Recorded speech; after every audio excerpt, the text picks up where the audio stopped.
I don't know. It's fucking the country's called Gran. And it's blue, and it's a fantasy fucking show. It's not blue. I don't know. It's not blue. Sky's blue.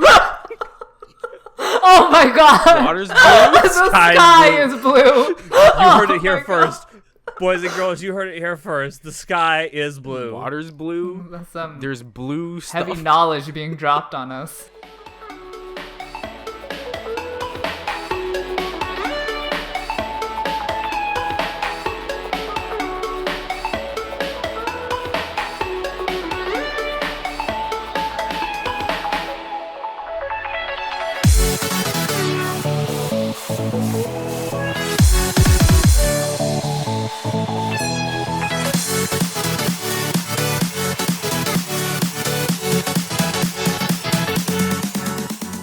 Hello, everyone, and welcome to Anime Club After Dark, the podcast that delves into all things anime, manga, and otaku culture related. I'm your host, Alex, but you can call me Senpai, and joining me tonight, I have our chivalry of Shota Shotaro. Ahoy, ladies. And our czar of source material, John. Just gonna go ahead and yeet that the fuck out of here. I know why he said that, though, because he's been playing the Stranger Things DLC on Dead by Daylight. Oh my lord. I don't even know the person's name. All I know is that they wear a sailor outfit. It's and I'm into freaking it. Steve from Ahoy Scoops. Do you not watch Stranger Jake? Things? Jake? Jeffrey? Oh my god. Sam? Who? Sailor Boy. This is some uncultured swine who doesn't watch Stranger Things. Watch Stranger Things on Netflix, people. And the 4th season trailer just dropped, too. Speaking of new seasons, I do want to say before we get started tonight, oh my god, it's not a new season, but Demon Slayer is getting a sequel movie, and I'm very excited. God, I love Demon Slayer. It was so good. John, go finish it. But anime John is doesn't just watch anime. like, I don't. Not anymore. Anime is just such, it's too much of a visual representation. You know, manga is really like the anime, but for books. Wow, what a profound statement. Manga is like anime, but for books. John is just too cultured for us. I guess. So, what we are going to be talking about tonight, and I use the term tonight loosely because this is the earliest we've ever actually recorded one of these episodes.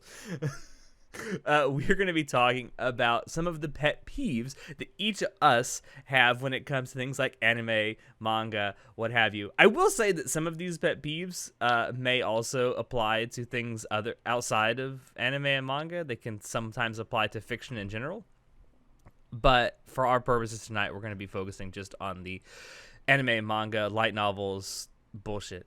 But John, do you want to talk very briefly about why we're talking about this? All right. No. So something that I read. He's talking about it. Fuck you, show. Something that I read introduced something that I personally have a giant issue with. And, I mean, it could get better. But the minute it was just like, hey, here's that thing, I was like, oh, Lord, please no. I know many of other manga that did this, and I was just, oh, God, why? But Well, you don't have to state the actual manga, but you can state the problem that you have if you want. yeah, when you all of a sudden introduce, like, time travel bullshit because you need to retcon something to progress the plot, that's just like, stop, please, no more. That's the whole thing that made me go on a tirade on our Discord for like 30 minutes. Well, I'd like to put out it without giving it away. It is something that you genuinely enjoy, or I enjoyed. But yeah, it kind of is frustrating. I think it's even more frustrating when you kind of see it coming, but you don't want to believe that it's coming. Because I would say I may have watched the anime adaptation of this said manga, and I kind of saw it coming. I don't know. down the road. I don't know what how that you means. Yeah. Yeah, there's like no... But it is a running joke that you predicted it, so I don't... Yeah, I mean, Anyways, you're right. I remember you what- predicting this, but But it was more of a meme why you thought that, yeah. not like contextually. Well, I in the thought it was show. a meme, but apparently I was fucking right. God. I would definitely like to question you about the details about this after the podcast, John, but don't want to spoil it. Yeah. Yeah, but I think it's fair to say you mentioned time travel and stuff like that. I don't think you have a problem necessarily with it when it's time travel that's introduced from the beginning of the story. No, if time travel is what the story's about, like Steins Gate or whatever, it's fine. I don't really care. But welcome to the podcast. What really grinds my gears is when fucking content creators are just like, you know what? I fucked up. I made too many mistakes. I need to retcon some shit, or I need to progress the plot somehow. I've got it. Let's add time travel. So that way it makes sense what he did in the past is actually what he's doing in the future. Yeah, I totally saved the series, man. Like, no. No, you fucking didn't. All right? No, you fucking did not. It's fucking lazy. I would say what's even more... it's along the same lines, but it's even more annoying than that is an idea of a reset button. Yeah. Because then it's like, well, we did all of this shit, but what was the point in the end? We're all back to square one. I hate that shit. God. And you were right. It's you wrote down here it's even lazier than a damn montage. You're absolutely right. It is. I would rather a fucking show end with a montage showing where we are now than a fucking reset button. Yeah. That's just, I was just thinking, like, in Western film, like, especially in the 80s and the 90s, there's a lot of montage scenes, right? Where they're kind of just, fucking yada yada their way across. Like, all right, but now you've trained on the mountain for a month. Now you're ready to face the ultimate evil. I was about to say, there were a lot of training montages in 80s action movies. Yeah, because it needs to somehow, they're like, all right, so we can't just do a time skip arc where you were training in this mountain, One Piece, on this island for like 10 years or some shit, and now you're like the strongest motherfucker around. And it's just like, come on. We all know that's lazy fucking writing. And that's why 80s montages did this in action films, because they were like, yeah, we need to somehow show that this dude did put in the work, and that's why he's buff as shit now and about to go Rambo on everyone's asses. But, and, the Karate Kid does montages, man. Come on. That's true. The Karate Kid is a really good movie. Yeah, but montages are lazy in my opinion. I mean, I get it. There's a time limit for how long you can run a show or a movie, whatever. That's why you had to do the montage. You can't sit there for an additional 45 minutes fleshing out like their training and all that. But in manga and anime, it's just that when how do you do a montage in manga? No, I'm saying the time skip is like a montage. Oh, okay. That's what I think they are, because they use it to explain things because they don't want to explain things. Like, this is their yada yada button from a la Seinfeld, right? They kind of yada yada over the plot. All right, now it's been 3 years.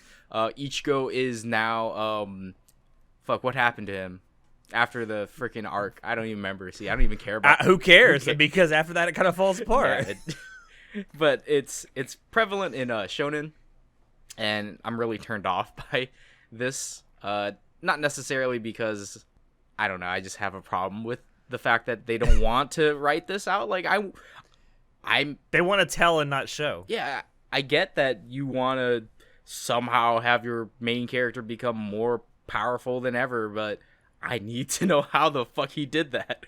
Like, even Dragon Ball Z does this, where Goku just yada yadas. He's like, oh yeah, I landed on this alien planet. Oh, I can teleport now. Like, what? Yeah, like instant transmission. Pew! And it's like, what? Yeah, yada yada yada yada. Also, I crash landed this alien planet. Yada yada. I'm here now and I can teleport. That's it. Like, why? Why? Now let us scream. It's just I can give an example of something recent. I've already mentioned it actually, that kind of does a montage actually well, and that's Demon Slayer. Like, early on in the story there's a sort of training montage, but the montage lasts almost an entire episode, and I think it's done really well because it gives you because it lasts nearly a full episode, it gives you the sense of a passing of time, because nearly a year passes during this montage. Yeah, and again, this is something you see in shonen quite a lot, right? These time skips or montages. But I'm glad that they didn't just yada yada their way over the beginning. I was afraid they might do that because, that's how most shows do it. Are for it to fucking yada yada over everything. God. Just such a I didn't watch that, but from what I heard, it yada yada over its entire plot. yeah, it does yada yada over its entire fucking plot.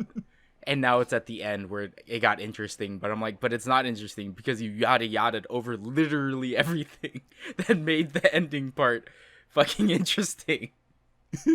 So, yeah, the anime's bad. Go read the light novel. Yeah. Or the web novel, whatever one it is. Yeah, so they do that, and then now we have Shield Hero getting 15 additional seasons. Oh, God.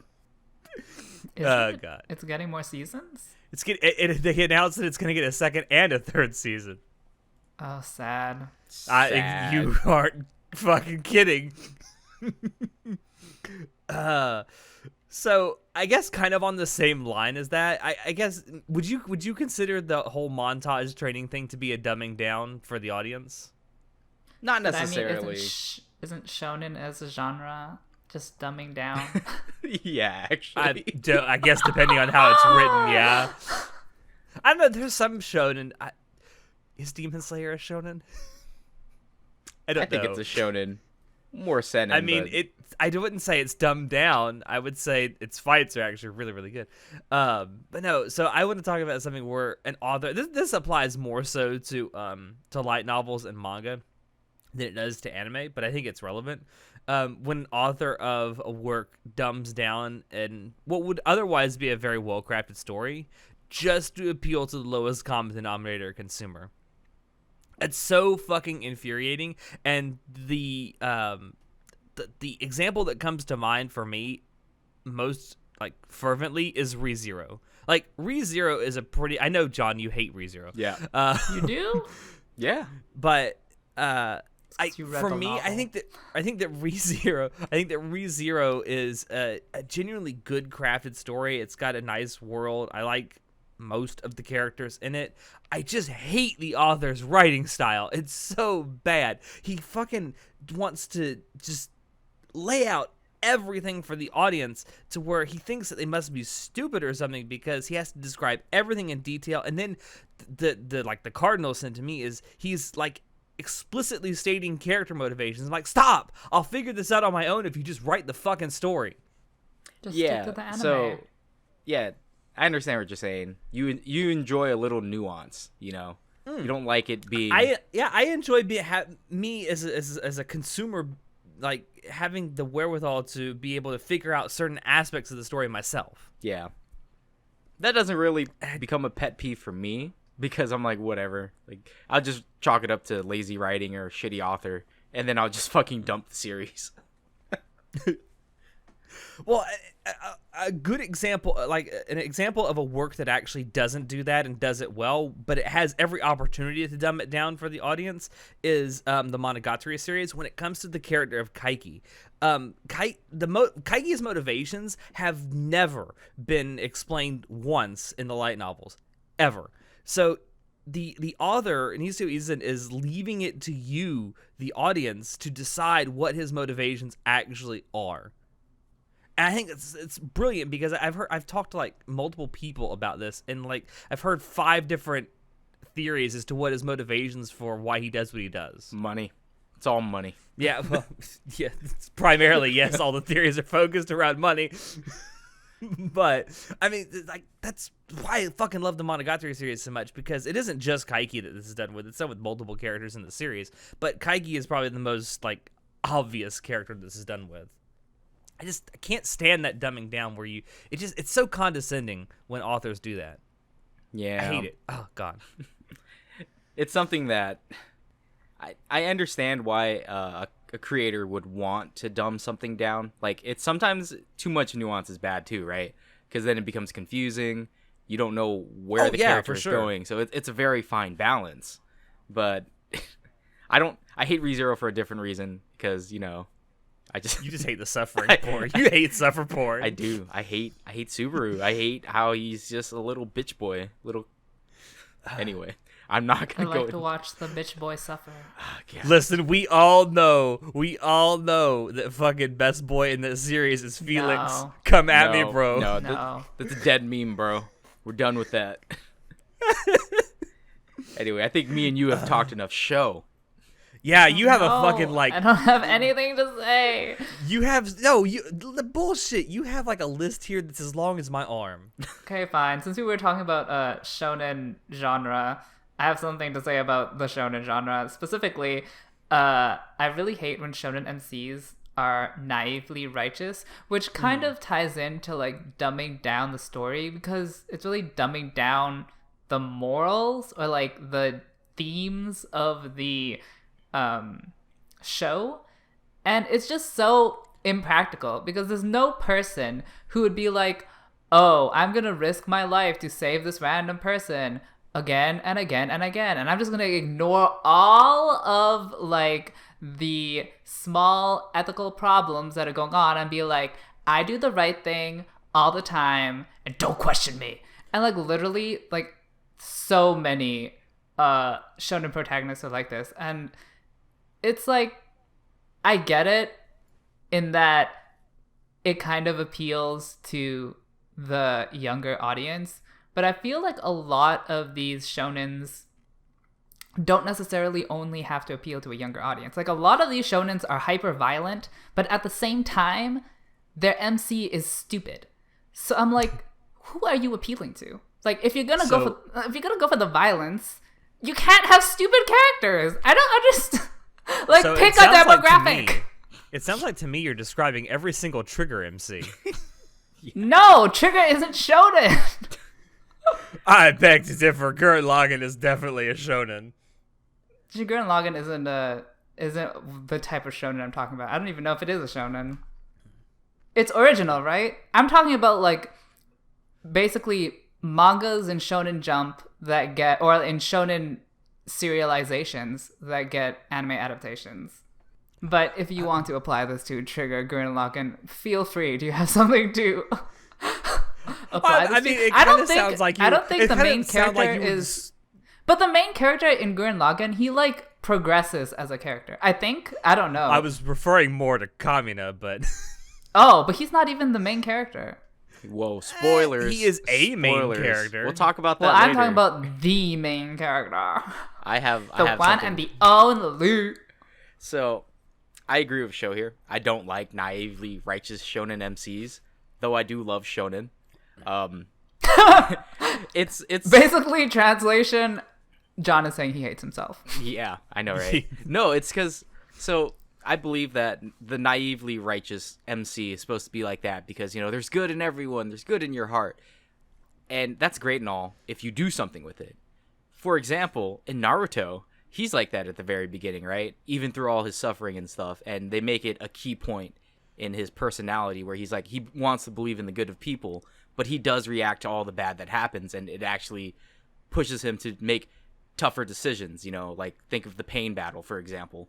And Oh God! right? Why? Yeah, right. Why would you do this to me? Yeah. I can't believe you've done Because this. it's so great. Oh God, I'm just gonna talk about how good Naruto is. But I don't like it when shonen MCs Deku is just naively righteous, and it's just like Shots fired. I don't like Deku for this exact reason. Because there's no growth. It's just, yeah, power of friendship. Ignore all the bad stuff. Oh, man, that sucks. See- but it's fine, though. I'm righteous. I'm right. Let's beat up the bad See, guys.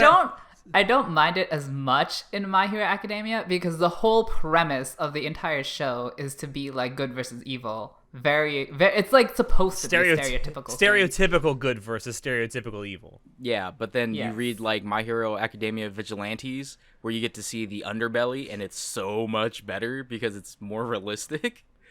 Okay, so can I ask a question coming off of this? So you say that this is a pet peeve of yours where it's shonen MCs that are naively righteous, right? Yeah. Now, if they stay naively righteous, I'm assuming it's still a pet peeve. But what if it's an MC that starts out righteous, but then naively righteous, and then the real world hits them, and they actually kind of become gritty and like, Okay. this world sucks. Okay, God Only hand. if it's realistic growth. I was about to say, Fucking Griffith! I was about to say, yeah, exactly, because that's kind of what happens. Yeah, and that's fine. See, that's great. That's character development. Though we don't get to see a lot of Griffith, and he's not really a main character because it's supposed to be Guts, but whatever. But yeah, And let us never forget, Griffith did nothing wrong. excuse you? He did everything wrong. Anyway, yeah. It seems like they like to use the naively righteous trope as kind of like this is the personality of the hero. And again, I'm fine with that if they do something with it. But if it's something along the lines of like, that's kind of it, like he's just naively righteous, there's no real reason for it, then it's stupid. It's like this does not count as a personality. Like, what? Yeah, it's really, I get a headache looking at those characters. Yeah. So that's why I agree with Show. When it's just there for no fucking reason. Yeah, I can certainly agree with that. When they're just naively righteous for the sake of being naively righteous, yeah. And especially if they never learn or grow from their naivete. And on a similar vein, in the same genre, I have a problem when MCs are super powerful, but then they get like their powers restricted or inhibited or like turned off. Like to JoJo's. Which one? In JoJo's. This happens a lot God. in later parts of JoJo's. It really like turns off the tension for me because I know the character is capable of overcoming this, but for some plot reason they can't. So it's like I'm just not excited anymore. I feel like it's like a really bad way to progress the power like it's a really bad way to build up your character because you skip ahead and then you back away. It's like, no, you should like have you should have like consistent small incremental, that's the word I was looking for, incremental increases in the power instead of just being like so much and then you take it away, because I lose my excitement. So I could, there's a really good example of this with the recently aired JoJo's Part 5. So the main character in Part 5 of JoJo's is like super OP. Like his stand is like hyper OP. And I think Araki didn't think about this and he's like, oh shit, like maybe 15 chapters in. And so like the rest of the manga is him like being, admittedly very creative ways of him being written out of fights. So his power art isn't inhibited. He's just not around for the fight. And I feel like creators, again, they use this trope. These are all tropes, by the way. I just kind of realized we're all talking about pet peeves for tropes. At least so far we've talked about it. I think creators do that because they need an out, right? It's like, all right, so there's this because they didn't think out the story enough. Exactly. And they're like, oops, I gave you too much power. Oh no, how do I actually write this story? This is all just So bad stupid. writing. This is what it boils down to. This is all just bad writing on I the mean, creator's but like part. specifically, this repeatedly happens in multiple anime. Yeah, it's like, oh man, I can't use my full power yet, even though you've seen a sliver of it and it's the most overpowered thing in the world, but plot says I can't use it yet. What? Yeah. Okay. Speaking of MCs with superpower, I don't have this on the list, but like chosen ones, which are, I guess, not exclusive to anime. That's a very general trope, but that's really stupid. I hate chosen ones who are like, you are special because you are special. Yes. And I'm like, that's great. It's not really interesting. I mean, It's like every fucking thing made by Hollywood today that even remotely revolves around superheroes. yeah. So that makes me think of Die Hard. Why the first one was so great, but then but then in the other Die Hards it becomes not great because now Bruce Willis is somehow some super powered elite soldier that can take down helicopters with a motorcycle. Like, get the fuck out of here! Like, what cop can do this? Exactly. In the beginning, he's just a regular cop trying to get trying to get through the entire plot and save his fiance. I think it's fiance in the first I think one. I think he's not married yet, and it's just he kind of stumbled. What a good excuse for me to go rewatch it. Right? It's not Christmas yet. We can't watch it anyway. But it's like he stumbles his way through, gets a ton of lucky breaks, and that's what it's about. Him just getting lucky breaks, and that's fine with me. But then in the later movie series, it's like it's not just lucky breaks. He's become Jason Bourne. essentially. Yeah, Where basically. it's like he was a sleeper agent and he just fucking awoke into these fucking plot armor powers, and it's disgusting. Yeah. They did the same thing with the Terminator series and John Connor. Oh god. Like seriously, only one person can save the world? Please. Yeah, John Connor. John Connor. Well, that's why they retcon the timeline with salvation and all that. Anyway, Know. God See, this is what I'm talking about. Time travel used to retcon shit. No, stop it. Hey, at least with Terminator, they had the wherewithal to put that in the beginning of the story. Yeah, The time travel's a part of it. yeah, but then it's because it's a cash grab. That's why it's even there. That's why Salvation was even made to retcon the fucking series, so we can have. Isn't there a Terminator 7 coming out or some shit now? Yes, there Oh, is. See? Oh god. Fucking writers these days, man. All right. I know. So I want to talk about something that's not. It's something that Show wrote down, but I guess this isn't really a trope so much as it is like, I don't know, censoring, I guess. But so censoring violence and sex is what you have written down here, Show. So you want to explain why you don't like it? Because I think I have a slightly different opinion of this than you do. Why don't you go first? I don't Okay. remember why I put that down. Because you don't like it. Just a thought. So this is more so with censoring violence than it is with censoring sex. I'm okay with that as long as it's done for a comedic effect. So a really good example of this is in Gabriel Dropout, which is already a comedic series. There is a scene where they're fucking bullying Titania, of course. And they bury her in the sand at a beach, and they're doing that thing where they hit watermelons with sticks and try and split them in half.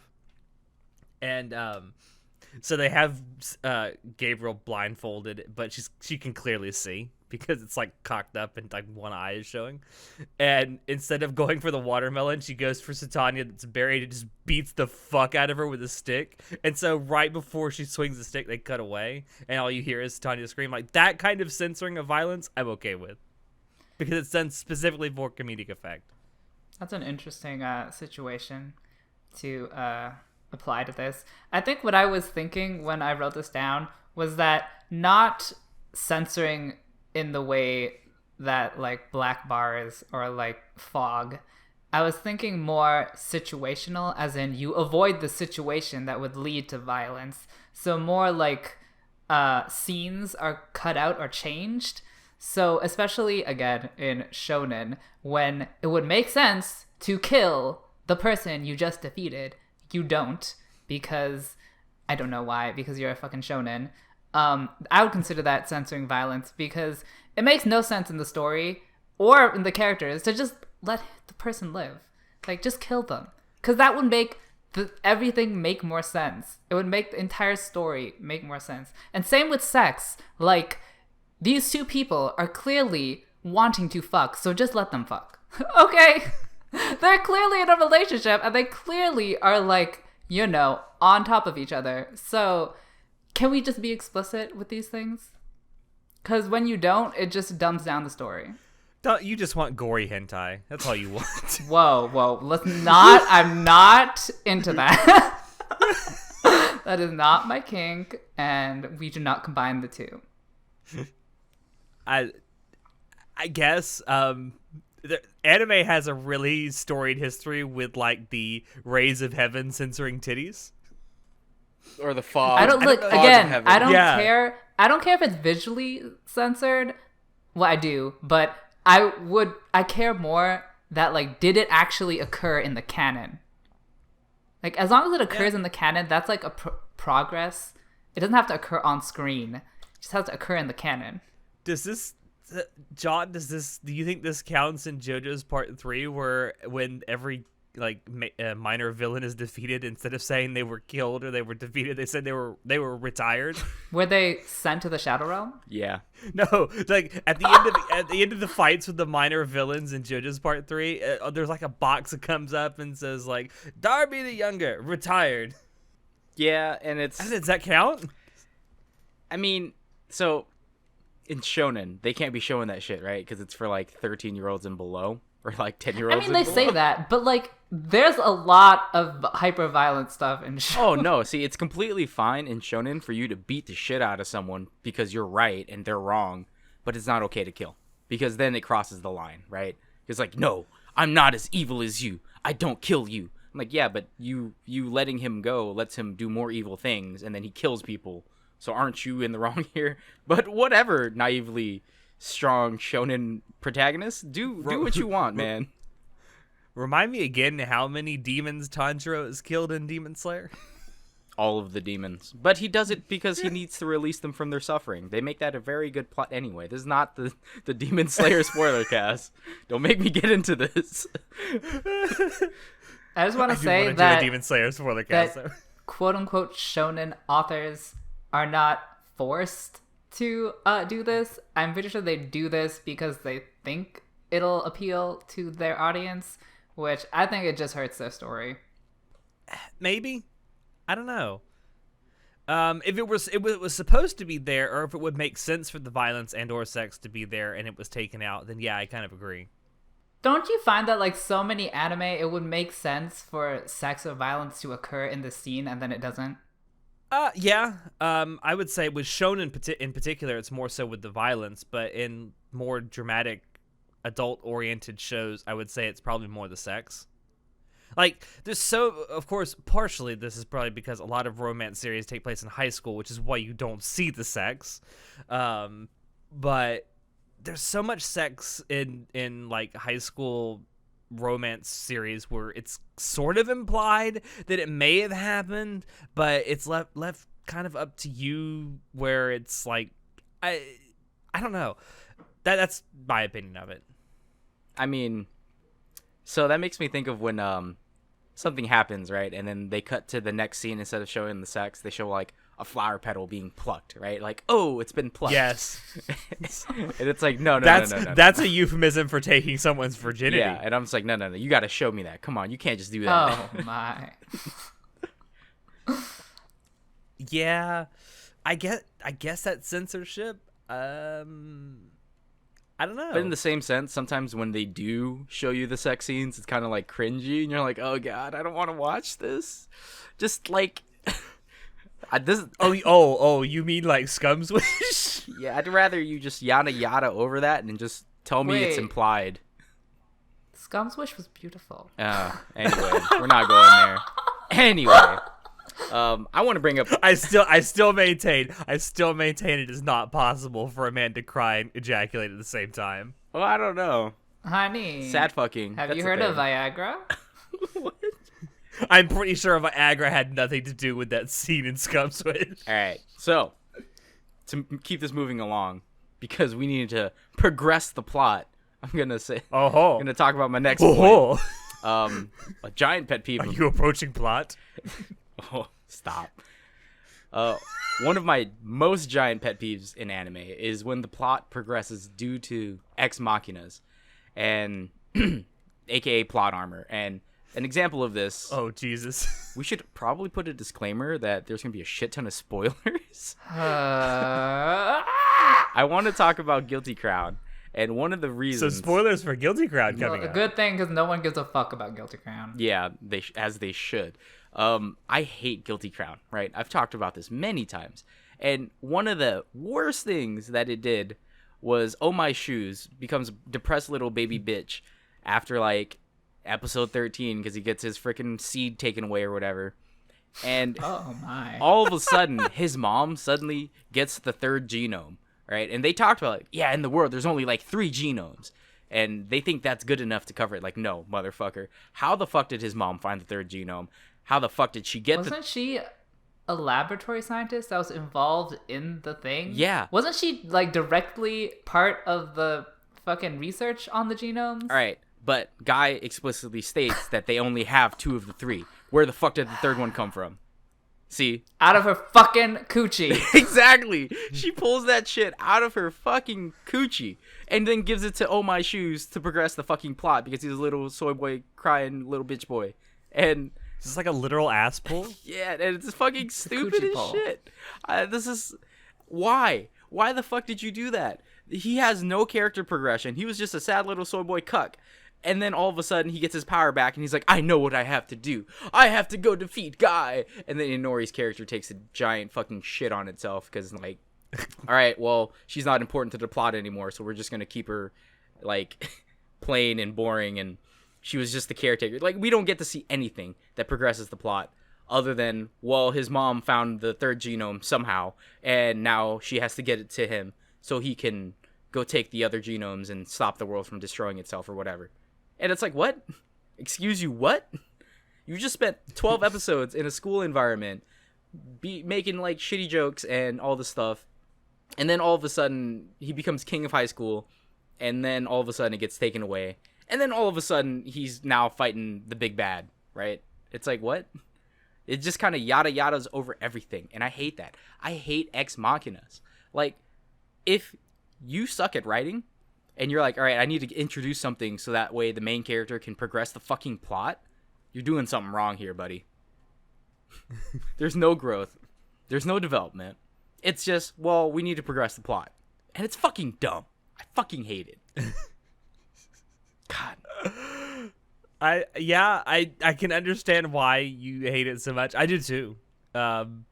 Especially when it comes out of nowhere. It's like, there's sometimes you can see an ex machina coming. I would still argue that's bad writing, but if you can kind of see it coming, you can brace yourself for it. But if it just happens, and with no like lead in or with no nothing, it's like, what the fuck, man?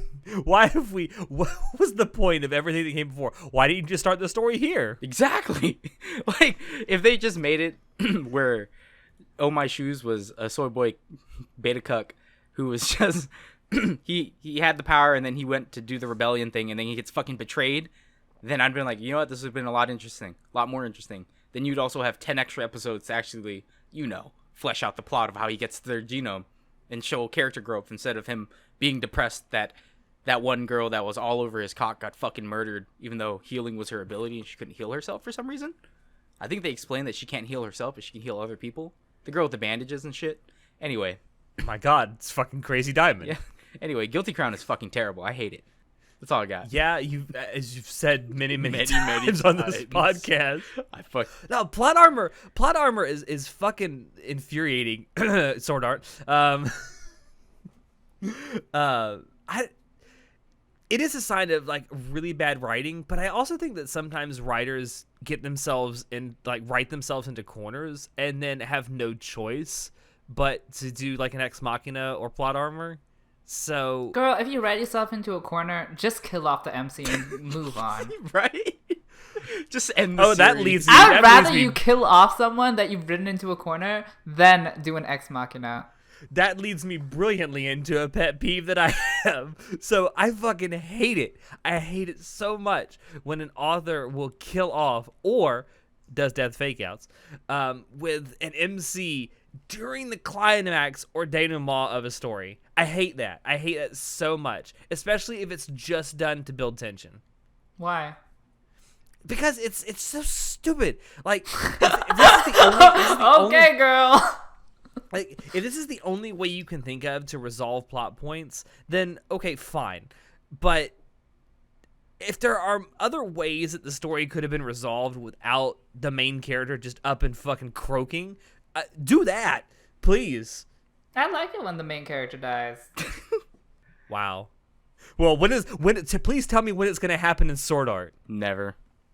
No, you know why? Because he has fucking plot armor. Because he's the fastest. He has the fastest swords. Cross Starstream Bursto. The fastest swords in the West. No, okay, so I even have to call out JoJo's for this because they do death fake outs. JoJo's is so bad for death fake outs too sometimes. Part 3. But I will say part 3 did it really good because they actually did it. They only did one death fake out in part 3, and then they actually ended up bringing the character back like multiple chapters later, much to my amazement. Yeah, JoJo's is. I think John knows what I'm talking about. JoJo's does it a lot. This is one of the reasons I was kind of turned off to the series at first because I was like, why? I hate things like this. But I mean, it's a cool show. Fight scenes are cool, man. Stands are cool. Yeah. I hate the whole killing off thing. Like, especially when you just don't see it coming, where it's just like, boom, it's done. It's like, okay, oh, I guess story's done. Bye, everyone. This is the thing now. Fucking deal. Yeah, it's like, and the thing that really drives me up the wall is when it's done with a lot or almost all of the secondary cast, and then the only person left is the main character, like a certain Maho shoujo I shall not mention. Yeah, I don't like when you kill off secondary characters, but I like it when you kill off main characters. You are a fucking sadist. But then it's like high impact.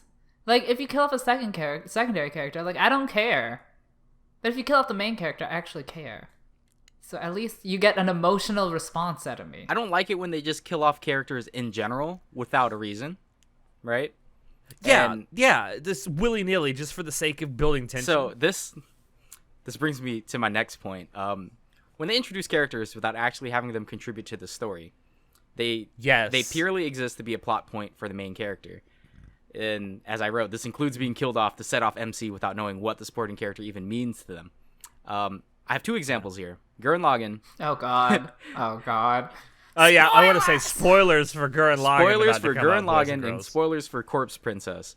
So Gurren Lagann does it really well. I love what they. All right, funny enough, I hated it when it happened, but then when I rewatched it, I was like, "This is actually great because it's not killing him off for no reason, right?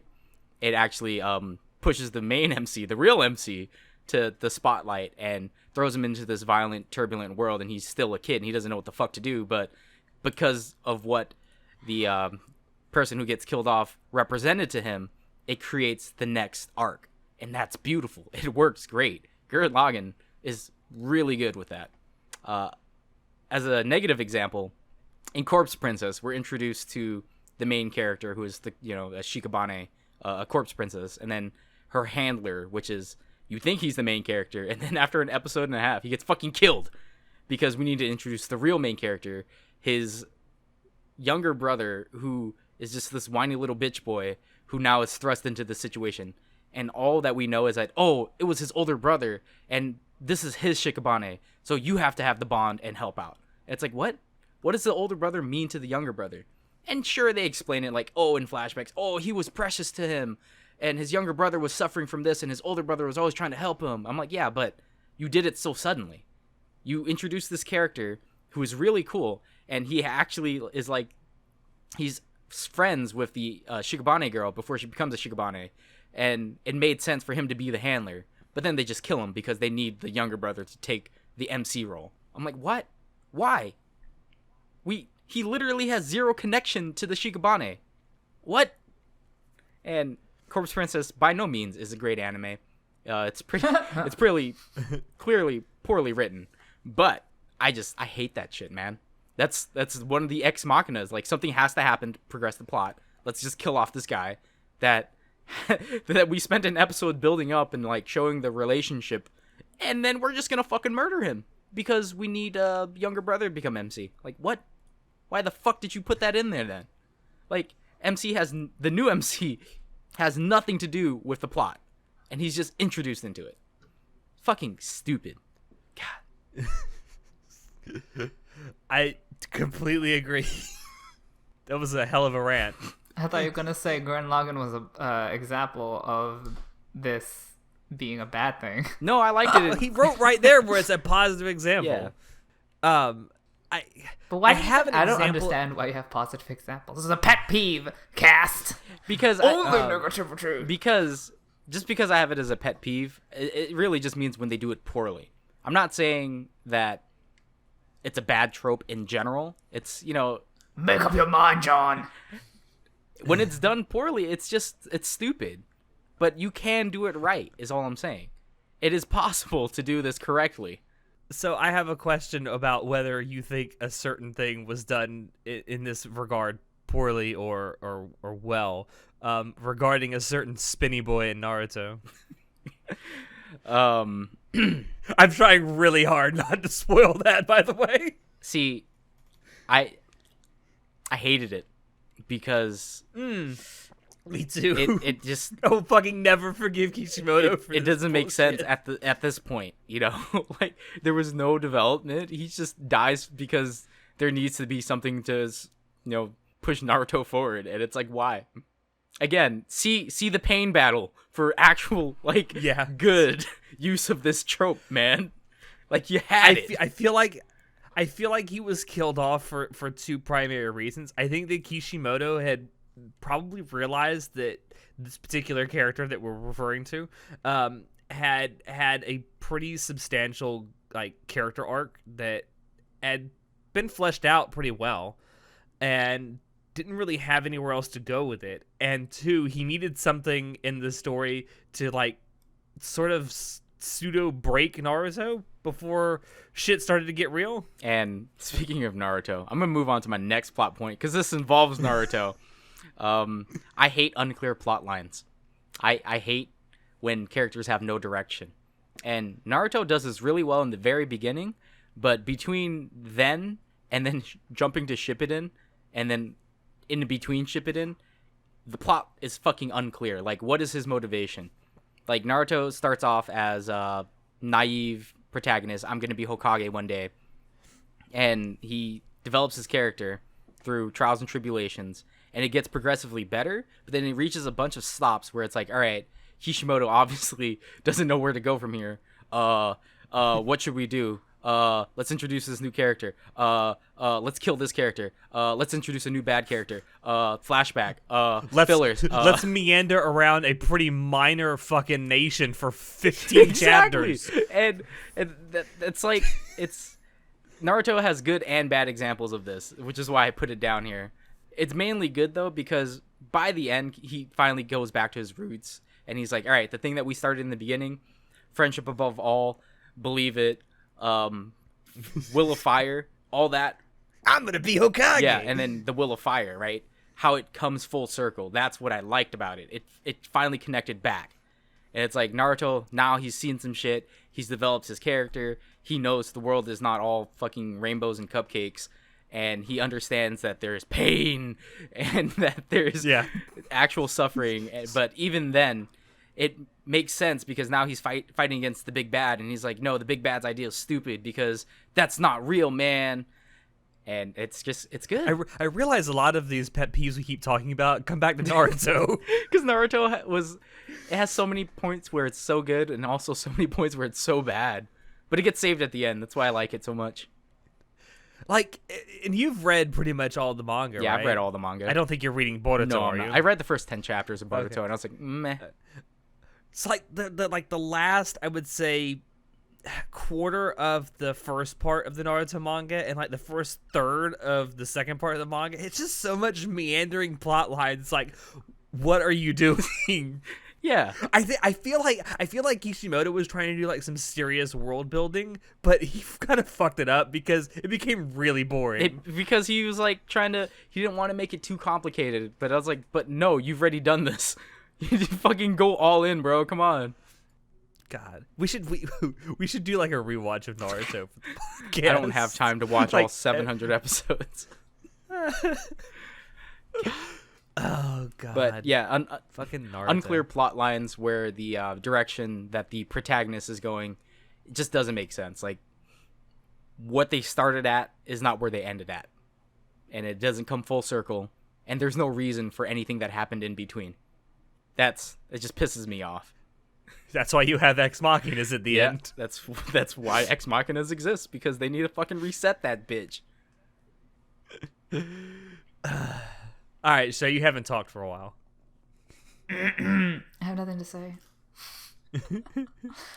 Well, okay, I wrote this down, but I don't like titles that make no sense. Like an anime we talked about before in this podcast, Guilty Crown. What the fuck does that mean? Who knows?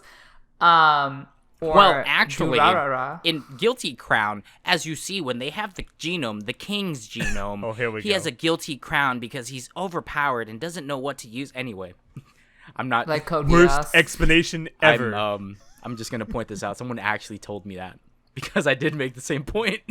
Like, why is it called Guilty Crown? Just because it's called a king's genome because they have some power? It's like, yeah, because oh my shoes, his character, he becomes depressed after he gets the king genome jacked out of him because plot. I'm like, oh, But he's depressed. He's not guilty. Yeah, it's because he misused his power. That's why. That's why it's a guilty crown. Get it? Like, no. It's fucking dumb. Stop. Anyway. Anyways. Anyway. Wait, I had another example, but I already forgot. Durarara? Yeah, you said da-da-da-da. I had another one after that. That title is deliberately supposed to make no sense. Well, it's stupid. Because the author who wrote Durarara wanted a title that sounded crazier than Bacano. What the fuck is Bacano? Bacano is Italian for noise. I see. I'm so uncultured. Anyways. Just like Clanad is Irish Gaelic for family. I knew that. I remember that. I had to explain that to someone, and like, Why the fuck is it called like, Clanad? well, It's because it means why family? is it called Clanad? I said it because in Irish Gaelic it means family, and that's kind of what the fucking show is about. Okay, but And why I are you said using that's where the Irish English- Gaelic? That's where the English word Why clan don't you just comes call it from. family? Why did you have to be so extra?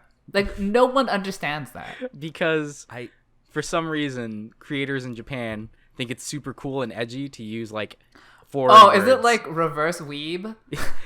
Kind of like Westaboo. Like no. But no one knows what that means. I'm not kidding you. They like to use foreign words because it seems cool and edgy. That's really the reason. So kind of on the same vein of titles that make no sense, titles that are unnecessarily long, and this is like, I swear to God, I feel like light novel authors at this point are in some kind of contest with every single other light novel author to come up with the most ridiculously long light novel titles. Like, stop, please. I'm trying to think of Like, the there's an- the full title of that. Is it whatever Dungeon Girl thing? What the fuck's the full title? Yeah, I forget, but so Is it there's- fine to pick up girls in a dungeon? Oh, is it Danmachi? What's the actual English title? see. I'm so used to calling it Danmachi. Because the title is fucking ridiculous. Is it wrong to try to pick up girls in a Yeah. dungeon? What does that have to do with the fucking show? Like, Because he meets the two main love interests in a dungeon. No, he doesn't. He doesn't No, meet he doesn't Hestia meet in a Hestia dungeon.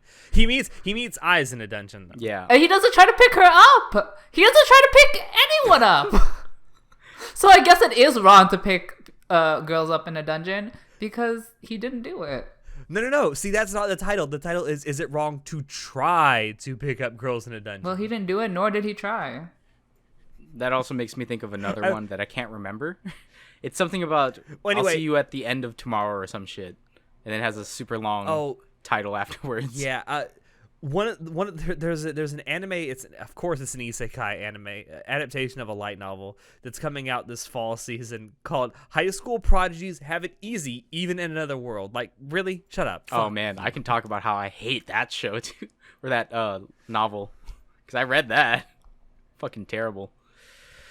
Also, like, this is also the second season of this is coming out. This like Grand Blue Fantasy. What the fuck is a Grand Blue? I think I know his the name main is character's Gran. name is Gran. Isn't but that a mobile know it's game or blue. something? Isn't Grand Blue Fantasy What? a game? Yes. Yes. Okay. That's all I know about But it. why is the game named that? I don't know. It's fucking the country's called Gran. And it's blue, and it's a fantasy fucking. It's show. not blue. I don't know. It's not blue. Sky's blue.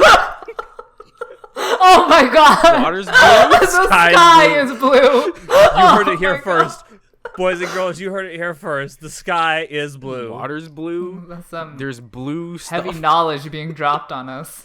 Yeah, absolutely. Yeah, trying to make sense of titles is all. We should make that a game. We should. Oh, Wait, how would that be a game? Just a shit show where we talk about here's a Oh. title. Try to explain it. you had to Oh. explain an anime using just its title. Yeah. How would you do that with Haikyuu? Fuck, I don't know. Well, it means volleyball. Oh, see, that makes Japanese. sense. Yeah. See, man, Haikyuu, you so good. I think. Or how would you explain a certain magical index? Yeah, see, that's what I'm I don't saying. know. I haven't even watched that. Try to explain a show based on its title. That's the next podcast coming out, guys. Yeah.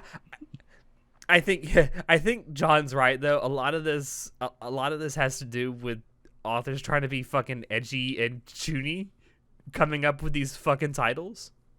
You're not cool. Just admit that to yourself, and then you'll make a good title. It's because they want to stand out, like the author of Durarara, right? Because when I'm skipping through these myriad of titles on Crunchyroll or whatever, and I see some crazy title that seems kind of How the hell does Durarara stand out to you? Durarara is just like you choking looks on at it your and said, own "How do you dick. pronounce Like this?" what the like? That does not stand out to me. I don't know. I mean, you're right. The picture of Celti with the cat helmet on a motorcycle stands out way more than me than Durarara does, but whatever. Girl wears too much black to stand out. You can't even see her. Yeah, but that's why Anywhere. she has the yellow cat motorcycle helmet. Duh. She's basically just a floating head. Yeah, titles that make no sense. I'm gonna gloss over that sort of spoiler. Yeah, it's titles, man. So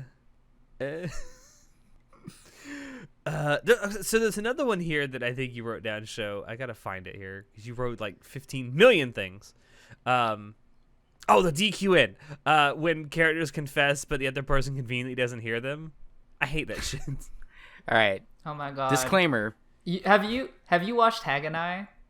You have. Yeah. haven't Yes. you? I haven't watched it. I actually have read it. I just remember in the anime, like, multiple girls physically talking, like, directly talking to the main character, being like, I like you.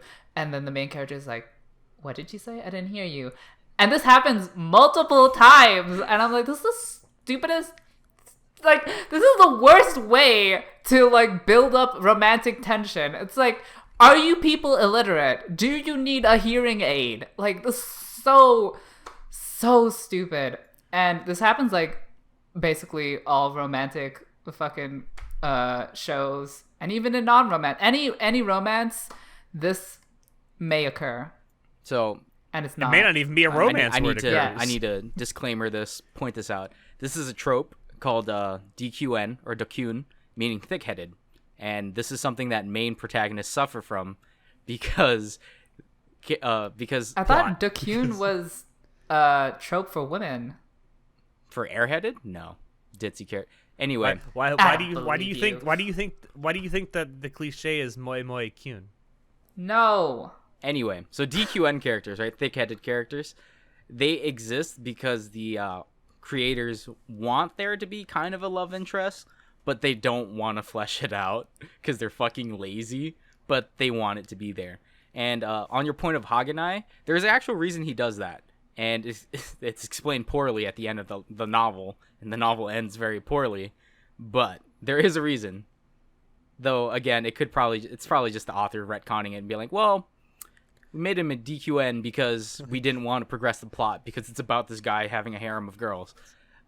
Like, actually, I did it because I'm a shitty writer. But actually, I did it because I'm a shitty writer. Like, okay, I don't mind him dodging the question, but don't be such an idiotic writer that the person doesn't hear her say it. Like, that makes no sense in any way. Again. Like, when does this ever happen in real life? Like, in real life, this never happens. I'm just saying, in Haganai, specifically in Haganai, it gets rectified, okay? It gets rectified.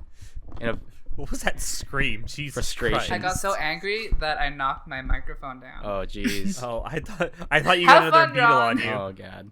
It's all right. I thought you got another beetle on you or something. Girl, that beetle was thick. All right. We're only halfway through show's list, so we've got more. Huh? Yeah, we don't have to do the whole thing. I didn't plan to do the whole thing. Jesus Christ. Yeah, we're definitely not getting through his entire list. So does this also apply when characters actually do hear the love confession but then just ignore it? Like, so a good example of this happens in Sarah Zenmai. I love this show, but it has this fucking trope where the main character gets confessed to and he's like, oh. Anyway. That's slightly better. At least he doesn't have hearing problems, but still annoying. It is annoying. It really just breaks my immersion because I'm like, it just makes no sense to me. Like IRL, I know fucking anime is a fictitious thing, but IRL, if someone were to confess to you and you didn't like have any feelings for them, you wouldn't just ignore it. Like you would address it and say, well, I'm flattered, but I don't feel the same way, and then you would move on. You wouldn't hear the fucking confession and say, anyway, about that over there. Again, it's just a trope because they are lazy. People are lazy writers. That happened in Sarah Zenman. Like, it's like, and it literally happened at a perfect time for them to address it. And I'm thinking, okay, and then you did absolutely nothing. God damn. And then the person who made the confession's like, oh well. Sad. And this brings me to the show's next point about undeveloped female love interests, or just love interests in general. Specifically female. Yeah, because because no, this is a problem I have particularly in shonen because I hate shonen. Clearly, we all hate shonen because all we talk about is our problems with shonen. But no, like in shonen, they always develop the male characters, and they're like, "Oh shit, we need a love interest. Just shove this bitch in. Don't develop her. She's the love interest. Done." Which this always happens, and it's so annoying. I would say it's far more annoying to me when a love interest clearly exists, but they get developed for the wrong person. We're bringing it back to this again. A great example is Naruto. Fucking, what? We all know. No, we all know that Sakura was originally supposed to be a love interest for Naruto. No, fuck you. And then, Hinata clan forever. Okay, I agree. I completely agree. But the whole reason that Sakura existed was to be a love interest for Naruto, and Kishimoto realized, well, fuck this shit. It's a good thing he did, too. Fuck her. And then he's like, and then for some reason, like, for almost all of the first half of the anime, you have Sakura just opining over this guy, Sasuke, who doesn't give two shits about her, and I'm like, girl, move on. He's not gonna fuck you. And then he does. Dude, spoilers. Come on, I haven't seen Naruto, but like at least in Naruto, they have Sakura in from the beginning, and she's like part of the main trio, I assume. That is true. Right? Yeah, that is true. Yeah. But even though she doesn't even end up the love interest. But like I hate when they like what I would like is a Naruto kind of thing where the female character is part of the story and she develops with the male character, and then like they become romantically involved. Like if you just like pop in a female character out of nowhere and be like, "Hi, I'm your wife, bye," I'm like, I don't really care about you because I don't know you at all and you're not developed in any way. No, but he likes her though. That's how love works. You like someone and that's it. It's no more. You married now. Well, that's not how ships work. That's how it worked though. It's lazy writing, but that's how it worked though. It's dumb. Yeah. It is. You're right. It's dumb. I'm just gonna say that I just don't like undeveloped characters in general. Like, why introduce this character if they solely exist for the MC? Like this is not an actual character. This is just a plot device for something later. Wait, like Tenten and Naruto? Yeah, exactly. Fucking God, Naruto. Welcome to the Naruto cast, guys. Yeah, welcome to the fucking cast where we talk about all the fucking tropes in Naruto. Oh man, we're almost in an hour. Okay, so I want to talk about one more because I feel like we can talk about this quickly. Show's thing about guys getting nosebleeds. I kind of think that goes into, well, it used to because of censorship in the past. Obviously, back in the day, you couldn't talk about like erections. What? So you're telling me what? You're telling me the nosebleed is supposed to represent an erection? What? It is. That's exactly what a nosebleed is supposed to represent. An erection. What does that even mean? Oh my god, that's so stupid. That's exactly what it's supposed to represent. It's supposed to represent, well, not necessarily an erection, but like sexual attraction. Blood rushing to the head. That makes sense. That's literally the most forward and simple way to express that you like this person. It's so dumb. It's literally. But I'm not saying it's not dumb. I'm just saying that back in the day, they had to have really clever ways of showing these things because they couldn't outright say it. Yeah, no, but why would you want to outright say it? Who says, "Oh, I see a girl, I have an erection"? Look at the stupidity. What kind of stupid writing is that? Now- That's even Now I'm worse thinking than the about what if nosebleed. an anime showed like the dude just got a fucking erection instead. Oh my god. Wait, doesn't this happen on a regular basis in Gintama? Deadpan face and just like Just an erection. Oh god, That sounds like something that would happen in like British comedy, though, doesn't it? this is so dumb. I mean, It's like, okay. hello, I've just met you. Oh, I have an erection. This is the kind of thing like I'd expect of like a sleazebag or a man-slut character, but it's applied to like all characters. So I'm just like, It's also worth doesn't really mentioning that make there are sense. anime out there where girls get nosebleeds too. like when?